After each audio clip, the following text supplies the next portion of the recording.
Bismillahirrahmanirrahim. Ustadz, benarkah umat Nabi Muhammad yang benar adalah dengan tanda hitam di keningnya karena bekas sujud? Duh, wah, lapor, Cing buka kopiah apa itu? Wah, ente pak. Bisi, nah, wah kalau begitu bukan umat Nabi Muhammad. Apakah benar dan tidak benarnya seseorang sebagai umat Nabi Muhammad dengan hitam dan tidak hitamnya kening mereka? Min astaris.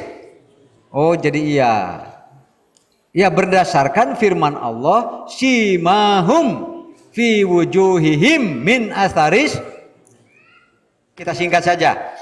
Apa pengertian? Nah, itu kan singkat saja. Simahum, gitu kan? Ciri mereka, nah, tanda-tanda mereka, fi wujuhihim min athari sujud. Oh, eta Pak. Maaf ya, yang keningnya hitam karena sujud jangan dulu bangga. Ya, maksud saya begitu. Nah, ini saya termasuk firman Allah nih. Atau yang keningnya belum hitam jangan digosok-gosok. Kenapa? Karena maaf saja, kulit itu kan jenisnya berbeda-beda Pak. Ada kulit-kulit yang sensitif. Kalau tergesek-gesek sertakan sedikit saja berbekas.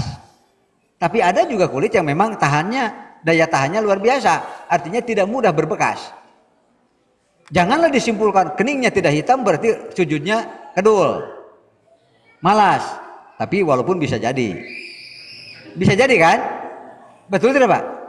Bisa jadi dia yang keningnya itu memang jenis kulitnya. Atau juga yang kedua, cara sujudnya. Karena ada orang yang sujudnya itu betul-betul beban kening ini jadi berat. Berarti salah. Kenapa? Kalau yang benar, kita kan sampai si Pak Haji sudah naik ke sini dipraktekkan piraku, ya kan? Itu betul-betul bahwa terbagi semua beban itu kepada anggota a'dhaus sujud. Memang ada bebannya bagi kening, bagi hidung. Kenapa hidungnya tidak ikut hitam? Bisa dipaham? Karena wajah itu anggota sujud, kening dan hidung. Berarti baru karena tarang wungkul ditekankan itu. Atau bisa jadi mungkin bekas olahraga. Bisa dipahami, ada kan yang olahraga sengaja si keningnya itu badan diluruskan, kakinya ditembok atau di benda, lalu keningnya ditembok, ditahan. Ada olahraga begitu Pak? Ya puguh harari dong. Apalagi. Jadi sekali lagi kalau begitu kita kembali saja. Nantilah kalau di rumah silahkan dibaca surah 48. Surah Al-Fathu ayat 29 karena itu adalah ayat yang terakhir. Surat Al-Fathu kan 29 ya. Di situ dikatakan Muhammadur Rasulullah walladzina ma'ahu asyidda'u 'alal kuffari ruhama'u bainahum.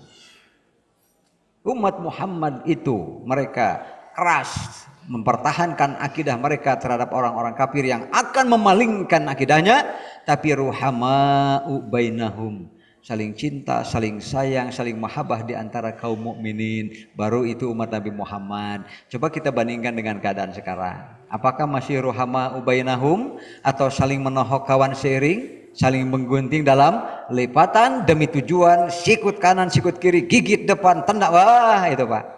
Tapi sudah saya terangkan, itulah yang harus dihindari, namanya asaroh.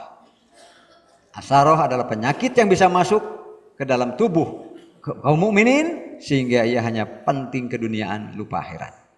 Kemudian tarohum, hei Muhammad, engkau melihat mereka rukkaan sujadan yabtaghuna fadlam minallahi waridwana, karena mengharapkan keutamaan dari Allah, pahala, maghfirah dan sebagainya, waridwana dan keridhaan Allah Subhanahu wa taala. Baru nyambung simahum. Gitu kan? Ada simahum fi wujuhihim min atharis sujud. Saya cari tafsir-tafsir dan hadis-hadis, ternyata maksudnya adalah kalau khusyuk, kalau sholat khusyuk, hidup sehari-hari dengan tetangga, dengan teman, dengan kerabat, sikapnya tawadhu, rendah diri dan tidak pernah keras hati serta sombong. Masukkan lagi yang tadi imatatul azmi anit, ia sangat perhatian dan ia tidak mau menjadi sumber penyakit bagi yang lainnya. Kalau dalam kebendaan justru ia dalam bahasa Sunda namanya balabah, Pak. Bisa balabah itu apa? Dermawan orangnya. Kalau sholat khusyuk, kalau ia berjalan tidak pongah dan tidak sombong, ia tidak egois, tidak rakus, maka itu terpancar akhlak itu disebabkan sholat-sholat mereka. Jadi ternyata sehat lahir itu akan betul-betul memancarkan kesolehan. Maka ketika terpancar kesolehan, tentu itu akibat dari sholat yang dilakukan. Jadi bukan semata-mata tanda hitam di kening karena gosokan dan gesekan. Walhasil sekali lagi tidak benar. Tidak setiap yang keningnya hitam itu pasti umat Nabi Muhammad.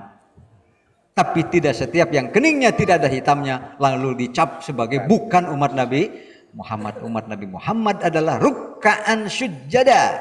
Rukunya benar, sujudnya benar, sholatnya khusyuk, akhlaknya al-karimah, terpancar kepribadiannya dalam kehidupan sehari. Itu yang dimaksud dengan simahum fi wujuhihim min asaris sujud. Maksudnya al-akhlakul karimah. Demikian, terima kasih.